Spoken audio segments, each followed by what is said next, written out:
Unsustainable actions often go unnoticed, while sustainable efforts struggle to gain visibility and recognition. With almost half the habitable land used for agriculture, improving the food system is key to tackling global challenges related to people's well-being, water, biodiversity and climate. In this interview, we'll hear from Adriëlle, the CEO of Nature's Pride, who will explain how the company encourages collaboration across the value chain to build a fair and sustainable food system. We actually import out of 54 countries. So we touch the world, that's what we always say. Nature's Pride is a leading supplier of exotic fruits and vegetables, dedicated to drive sustainable practices throughout its global food chain. With more than 200 different exotic fruits and vegetables sourced from over 53 countries, the company tackles key challenges and leads by working collaboratively to enhance sustainability for the benefit of people and nature, ensuring that everyone can enjoy these efforts today and tomorrow. We really believe that collaboration is key. And the collaboration between the public and the private sector is also key to make this difference. So we might be a small company, but make a major difference if we look at fruit and vegetables. So yeah, being here, public and private together, we can, force the change. Absolutely, very good. So, can you tell us about Nature's Pride and how the company has been committed to making global impact ever since its inception? Of course, Nature's Pride is based in the Netherlands and we're the European market leader of exotic fruit and vegetables, such as avocado, mango, asparagus, and we also do berries. So from the fertile soil of our growers until the first bite we do, actually we believe that the value chain everybody needs and deserves genuine care, personal attention, and a fair reward. Ever since our establishment 25 years ago, we are convinced that, enjoying the tastiest fruit and vegetables today can contribute to a better world tomorrow. Very good. And do you have any examples of kind of how you're creating that global impact? Yeah, well, the very first time that I was in with our growers in Peru, early 2000s, there were not really social standards for the farms. And so we wrote them ourselves. And in 2011, we were the very first ones in the industry that started to audit on the social standards. And when we had a gathering in that same year, we asked our growers to stand up. 11 of them did. So that gave goosebumps because it was the start of a change. And if I would ask the same growers now, or the growers that we have, around about 400 would stand up. Well, that makes me extremely proud. Absolutely, that's a massive change. Yeah. And I guess that opens up for communities the ability then to have more say within their growing and how they grow and social standards and so forth. Yeah, it really helps. It comes to my personal belief that with collaboration, knowledge exchange, and really being there for one another, you can make this change together with our growing partners, our customers, the retailers, the wholesalers, but also the public sector. How and why does the company position itself in the middle of the value chain?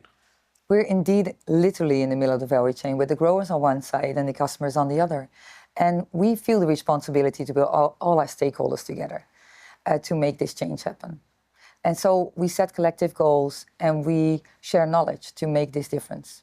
So for example, if you look at our own CO2 emissions in our facility, we have prioritized sea transport.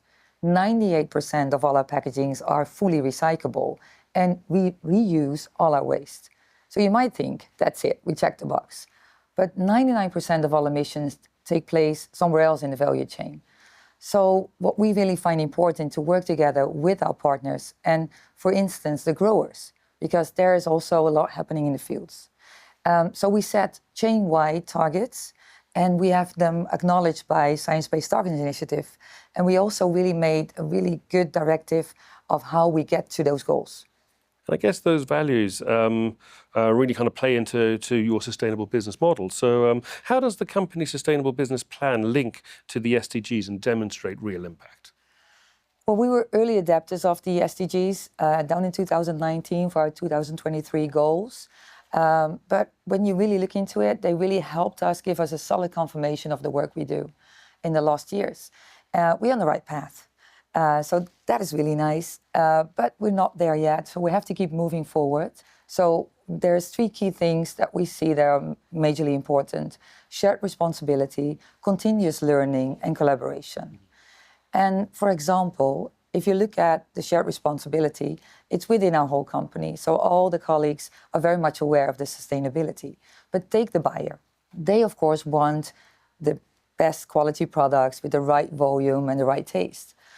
But they also really want to work with growers that have, the care for the social conditions and also have responsible farming practices.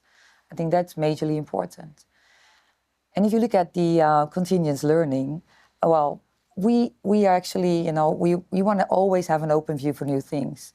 But when you look at the NGOs, they can be quite critical. So it can be a little bit nerve-wracking to work with them. So you tend to, defend yourself or maybe neglect it. But we saw that really working together makes a major difference. Because we actually, if you look into it, we have the same goal. We want to make a difference. We just have a different route. But we see that when we listen to each other, it really helps us elevate our possibilities. And so within that, I guess collaboration must be a big thing. So what is the biggest challenge within collaboration? I think if you look into collaboration, a big challenge is that we don't all have the same goals. So in a commercial market, it's all about, the profits that you make. And sometimes that is quite difficult to choose for if you also look at the long-term impact that you can make on people and nature. So to balance those out is sometimes a little bit difficult because there's not really a penalty for doing wrong and there's no incentive for doing right. But we really show that these things go hand in hand because, well, it's sustainability. It's the ability to sustain your business. If we don't really, as commercial companies, take this choice to also take care of people and nature, there is no future. So it's very important to balance that out. Very good. And think about biodiversity. You mentioned it a moment ago. How are you integrating biodiversity into your sustainability efforts? Well, when we made our strategy for 2028 on people and nature, which is about social well-being, water, climate, we also added biodiversity. Biodiversity is a comprehensive concept. When it's in balance, people and nature flourish. But it's quite new. So we really have to see how we can contribute to the ecosystem by making this change.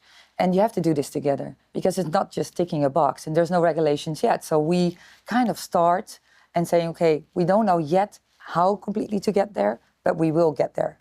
And a great example of that is that our growers. So what you see is that we asked our growers in South Africa to do the Biodiversity Global Gap add-on, which is the first time outside of Europe in the industry that's done. And it's a grower in South Africa of avocados and of baby vegetables. And they both passed. So it's amazing. They already do quite a lot of things, but we just also need to be able to show it. You already kind of mentioned the importance and the challenges that collaboration throws up, but could you highlight some key collaborations and what particular impact they have had? Yeah, well, we highly believe that collaboration, as we said before, is fundamental for the chain-wide opportunity to change. And in this collaboration, we recognize our connection to water. And but there's a water scarcity around the world, so also in our growing regions. If you look into, okay, what do you do then? Do you walk away? Which is also not really an answer, because as it is in other places as well, it's just shifting the problem. So what we really want to do is collaborate with governments, growing areas, communities to make this difference. We have this example there in Peru, where we also, with the NGOs and the Dutch government, really make a difference together with the growers and the farming organizations. We went up into the mountains, and in there we actually made a project, and we made like 68 kilometers of infiltration trenches to get the water more into the soil, to bring that to the aquifer.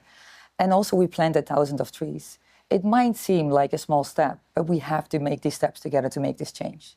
Absolutely, all small steps. The more small steps are taken, the more we can move forward. Definitely. So as a commercial company in a setting with public parties and NGOs like COP29, what messages would you like to share with everyone here and beyond? Well, I'm convinced that the only way to have a commercial valid business is by taking care of people and nature. So I urge everybody to take the necessary steps, to collaborate, because only if we truly collaborate, use each other's talents and exchange knowledge, we can generally enjoy healthy food today and tomorrow. Fantastic. Well, thank you, Adriëlle. You've been fantastic. Thank you very much. Thank you very much, Anthony. It's been lovely to be here. Nature's Pride truly exemplifies how a company can combine global impact with sustainability, positioning itself as a vital connector in the value chain. From pioneering in the fields of social well-being, water, biodiversity and climate, to launching an integrated people and nature strategy linked to the UN's SDGs. The company will continue to demonstrate its commitment to meaningful environmental and social progress, ensuring a brighter, more sustainable future for generations to come.